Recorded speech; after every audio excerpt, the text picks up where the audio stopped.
Kuih penyaram adalah antara kuih muih tradisional yang sangat popular pada suatu masa dahulu yang diwarisi oleh nenek moyang kita. Keenakan kuih warisan tradisi ini sememangnya begitu mendapat tempat di hati para penggemarnya, tidak kira golongan tua, muda mahupun kanak-kanak. Ia sememangnya memiliki keunikannya tersendiri dan mempunyai tarikan untuk membuka selera para penggemar kuih muih tradisional. Kuih penyaram bentuknya bulat dan sekeliling sisinya mempunyai corak. Rasanya yang cukup sedap dan sering dijadikan sebagai hidangan atau sajian di majlis-majlis keramaian. Bahan-bahan membuatnya menggunakan kombinasi 3 bahan utama terdiri daripada tepung gandum, tepung beras, air dan gula merah atau gula nau. Proses membuat dan memasaknya nampak sahaja mudah, namun ia sebenarnya rumit dan memerlukan teknik yang betul ketika mengadunkan bahan-bahannya agar adunannya akan nampak sempurna dan menjadi bentuk yang menarik apabila dimasak atau digoreng. Adunan yang telah siap digaul sebati perlulah ditahankan beberapa jam atau semalaman untuk menghasilkan bentuknya yang lebih sempurna seperti yang diinginkan. Cara memasaknya juga memerlukan teknik tersendiri seperti ambil 1 sendok atau cawan dan tuang adunan di tengah-tengah kuali mengikut saiz besar yang kita inginkan. Biarkan sehingga ia masak dari tepi ke tengah, barulah diterbalikkan. Selepas masak, toskan minyaknya. Kuih ini dimasak atau digoreng satu persatu menggunakan kuali khas.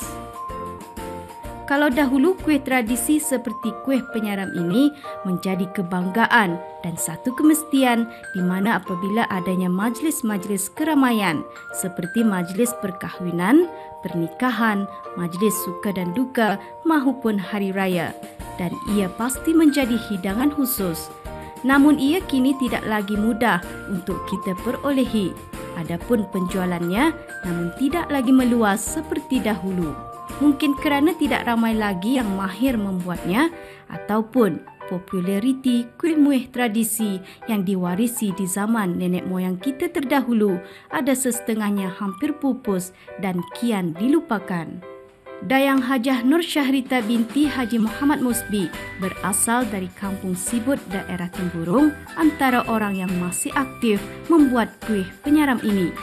Beliau mula mempelajari membuat kuih tradisi ini sejak di usia remaja lagi yang dipelajari daripada ibunya. Menurutnya, kuih ini antara makanan kegemaran mereka sekeluarga. Dari mama lah. Macam Mia, apa saja bahan-bahan yang digunakan untuk membuat makanan penyaraman ini? Penyaraman ini menggunakan tepung beras, tepung pulut dengan gula nau. Tekniknya dari segi gulanya secukupnya, airnya secukupnya, api, minyak mesti seimbang. Semua-semuanya. Kalau terkurang, lain bentuknya. Bentuknya kurang lain lah. Macam bida lah.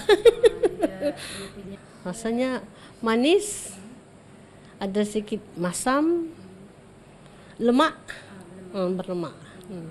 Apa bezanya lah di antara dengan makanan-makanan tradisi yang lain kalau penyaraman ni? Jauh bezanya tu rasanya.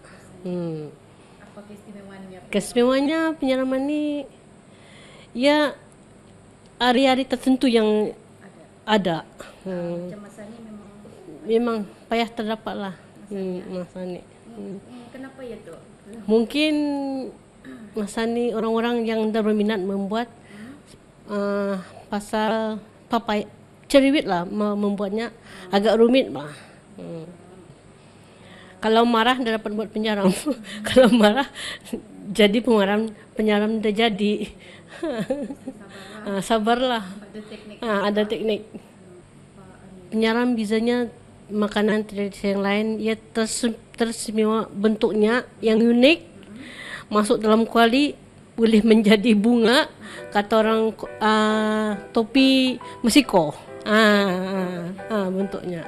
Selain mahir membuat kuih penyaram, beliau juga mahir membuat beberapa lagi jenis kuih tradisi yang lain seperti kuih jala dan lain-lain lagi.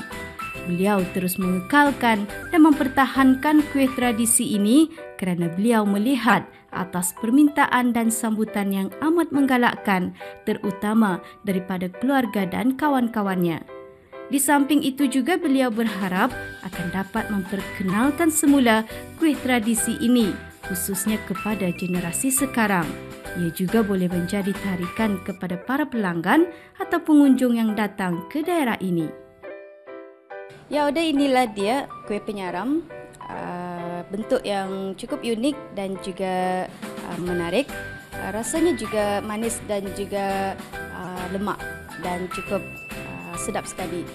Dan rugilah jika kita selaku generasi masa sekarang tidak mengekalkan makanan tradisi seperti ini, kerana ia memang makanan tradisi yang sangat popular suatu masa dahulu. Jadi kita selaku belia ataupun generasi pada masa sekarang agar dapat mengekalkan makanan ini agar ianya tidak pupus di telan zaman. Jadi Auda, sekian saja daripada saya. Sampai kita jumpa lagi. Assalamualaikum warahmatullahi wabarakatuh.